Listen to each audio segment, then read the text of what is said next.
जोधपुर के बिलाड़ा उपखंड के बाला गांव की मतवाला की ढाणी के पास खाली पड़े खेतों के चारों ओर की हुई सघन तारबंदी गुरुवार को हिरणों की कब्रगाह बन गई।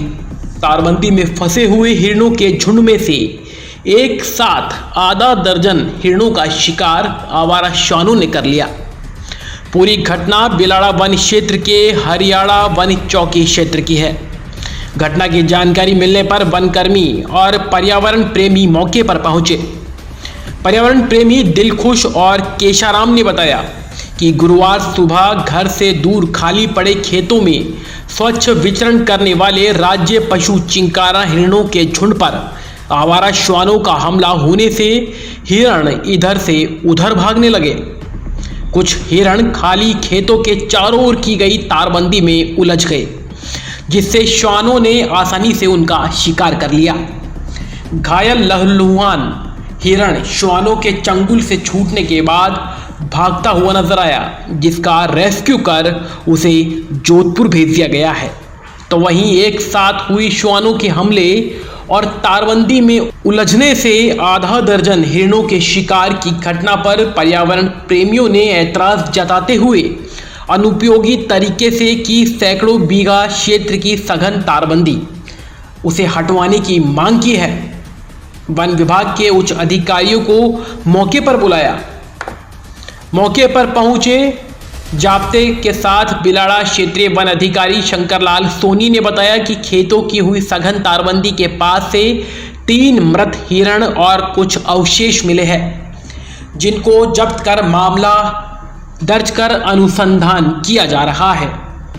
जगह जगह पर बिखरे मिले हिरणों के अवशेष, खून से सने हुए घटनास्थल और जगह जगह बिखरे हिरणों के अवशेष देख पर्यावरण प्रेमी हिरणों की कब्रगाह बनी सघन तारबंदी को हटवाने के लिए आक्रोशित हो गए।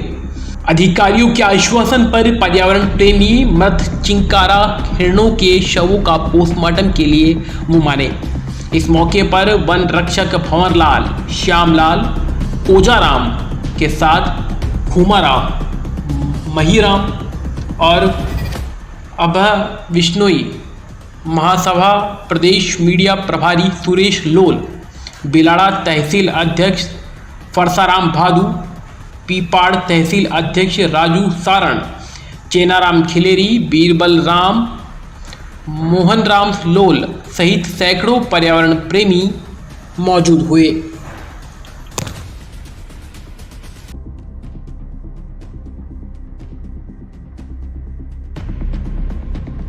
मतवाला की ढाणी तनबाला में आज 25 जून 2020 को ग्रामीणों की कुछ इस प्रकार की इन्फॉर्मेशन आई थी कि 3-4 हिरण जो हैं वो कुत्तों के द्वारा मारे गए हैं। तो मैंने यहाँ मौके पे आकर के देखा है कि एक हिरण को तो सुबह रेस्क्यू करके वो घायल अवस्था में था, उसको इलाज के लिए ट्रीटमेंट के लिए यथास्थान पहुँचा दिया गया है। बाकी 2 हिरण जो यहाँ मृत अवस्था में है और तीसरा हिरण जो है उसका केवल कंकाल है, वो यहाँ मौके से हमने सीज किया है।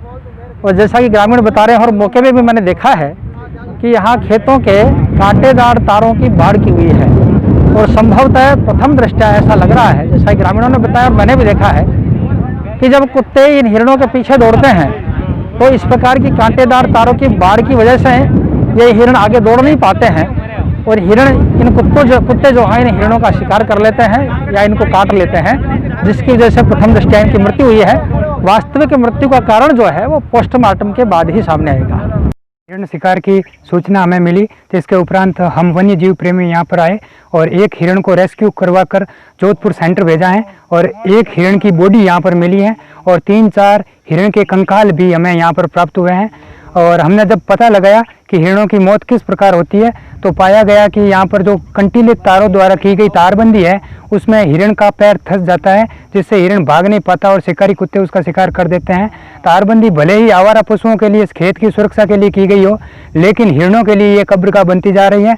वन विभाग और सरकार एक इसका स्थायी समाधान हमें बताए जिससे हिरणों की जान बच सके। हम ये नहीं कहते कि तारबंदी मत करो, लेकिन इसका स्थायी समाधान हो जिससे वन्य जीव प्रेमी ये हिरणों का शिकार होता रोक